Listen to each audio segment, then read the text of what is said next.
Hey, hi, hello. In today's video, we are gonna be talking about vegan recipes, part 2. So, nobody asked for it, but I just wanted to do it, so enjoy.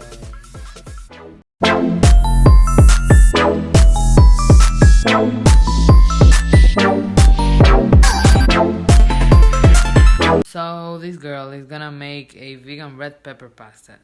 To be honest, that pasta looks so freaking good. I think I'm turning vegan.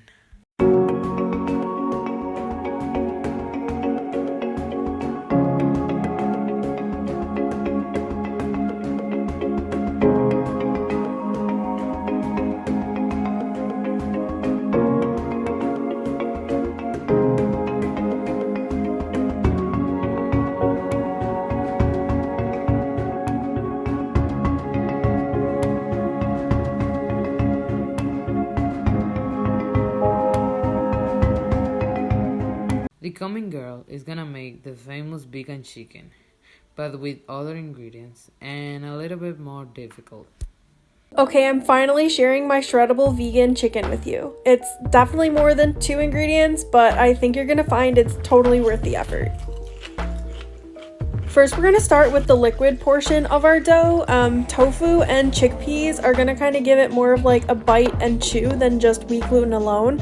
We're gonna blend this until it's a nice, smooth, pourable consistency.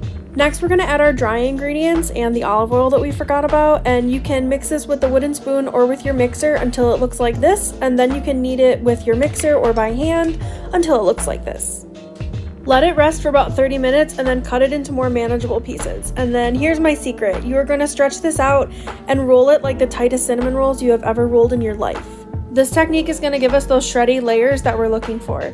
Tie these in a nice little knot and then simmer them, don't boil them, for about an hour in some veggie broth. Take them out, refrigerate them overnight, and then the next day shred them up and use them however you'd like.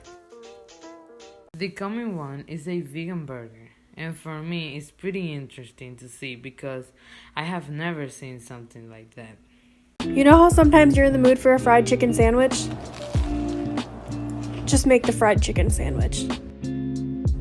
Doesn't matter what kind, but there does need to be a sauce, and I prefer mine on the spicy side. A little bit of flour, a little bit of cornstarch, a little bit of herbs, a little bit of spices. I'm really liking this citrusy garlic seasoning. It's been very delicious.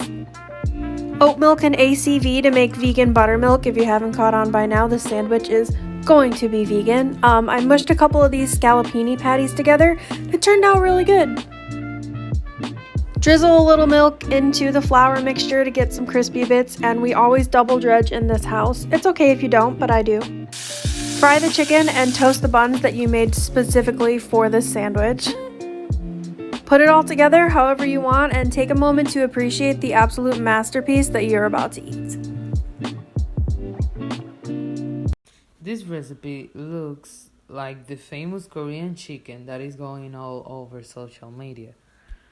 Also, she's telling a story time. Getting a divorce in Korean culture is still pretty taboo, so I was a little worried about my parents' reaction when I finally filed. But I was pretty surprised. My mom told me that if he ever showed his face, she would beat the shit out of him, and my dad rose a glass to me over dinner and then tried to shake my hand in congratulations like I just announced a promotion. I'd always wondered how much it had hurt my dad when I came running to their house, crying and shaking after another grueling fight with my ex. But he never said anything, to the point I sometimes wondered whether he'd even noticed how much my heart was breaking. I always chalked it up to the comfortable aloofness he and I had developed. I don't think my dad has ever once said the words "I love you" to me in all 40 plus years of my life. But every year on my birthday, he would send me a pretty pink card with flowers on it and write "I love you," followed by a note that always made me cry. The year I got my divorce, though, he wrote something a little different. "I love you. It's time to move on, isn't it?" And for some reason, the "isn't it" told me just how much my father had cried with me, even when I wasn't looking. This is just an idea to make a salad look interesting and not just like a boring plate of vegetables.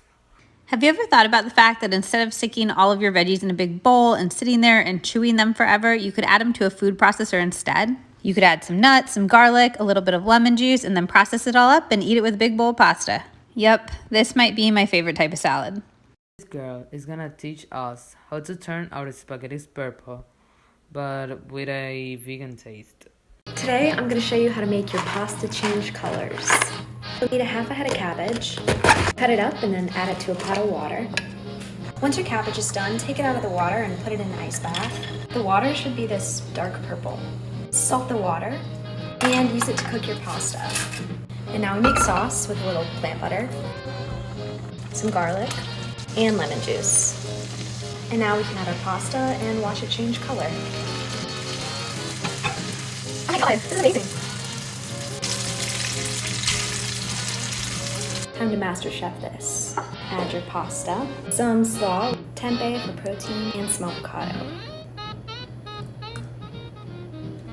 So that's all for today. If you like this video, you can subscribe and leave a comment down below.